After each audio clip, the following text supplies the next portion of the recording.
Light బంద్ చేయండి ఎవరు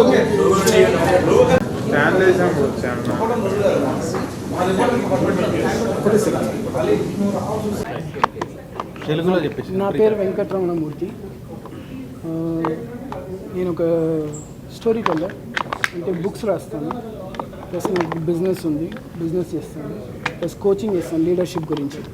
ఇప్పటివరకు నేను 3 పుస్తకాలు రాశాను, ఇది 3వ పుస్తకం.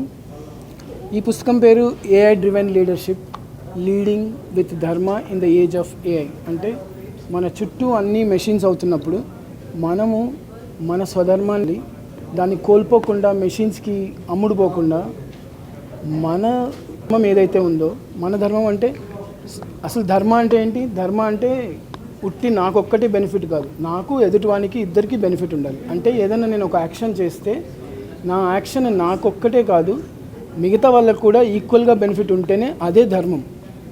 స్వధర్మ అంటే సొంత ధర్మం అంటే కేవలం నాకు ఒక్కటే బెనిఫిట్ అయ్యేది కాదు. సో ఈ విషయాన్ని క్లియర్గా కమ్యూనికేట్ చేయడానికి లీడర్షిప్ సాయంతో నేను ఈ బుక్ రాశాను. అంటే ఇప్పుడు కంపెనీస్ అన్నిటికీ AI వచ్చేసింది, అది ఈజీగా అవైలబుల్ కూడా ఉంది.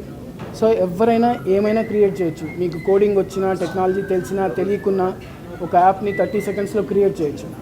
సో అలా క్రియేట్ చేస్తూ పోతే దాని పర్పస్ ఏంటి అనేది ఎవరికి అర్థం కావట్లేదు. టెక్నాలజీ అవైలబుల్ ఉందని కాబట్టి ప్రతి ఒక్కరూ యాప్ క్రియేట్ చేస్తున్నారు, ప్రతి దానికి నష్టం వస్తుంది, ఎవరికి లాభం వస్తుంది, ఎవరు పట్టించుకోవట్లేదు.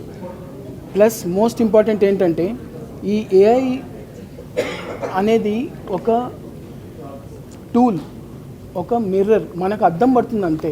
మనకు మంచి వాల్యూస్ ఉంటే ఆ వాల్యూస్ని ఆ అద్దం రిఫ్లెక్ట్ చేస్తుంది, మనకు చెడు వాల్యూస్ ఉంటే ఆ అద్దం దాన్ని కూడా రిఫ్లెక్ట్ చేస్తుంది.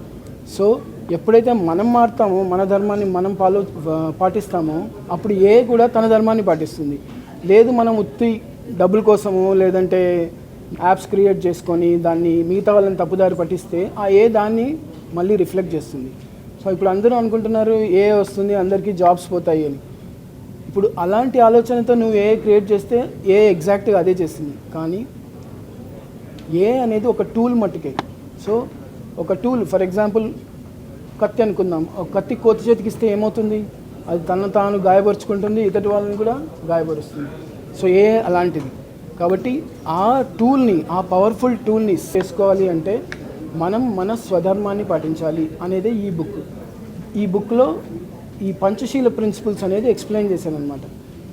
ఏంటి పంచశీల ప్రిన్సిపల్స్ అంటే స్వాధ్యాయ, సమ, సంబంధ, సంకల్ప, సేవ. అంటే ఈ 5 ప్రిన్సిపల్స్ని ఎప్పుడైతే ఆర్గనైజర్ ఫాలో చేస్తారో అప్పుడు హ్యూమన్స్ భయపడాల్సిన పని లేదు మెషిన్స్ టేక్ ఓవర్ చేసుకుంటాయని. ఎందుకంటే కత్తి ఏమీ చేయలేదు, కత్తి పట్టుకున్నవాడు వాడి ఇంటెన్షన్ని పట్టుకొని ఎదుటివాడి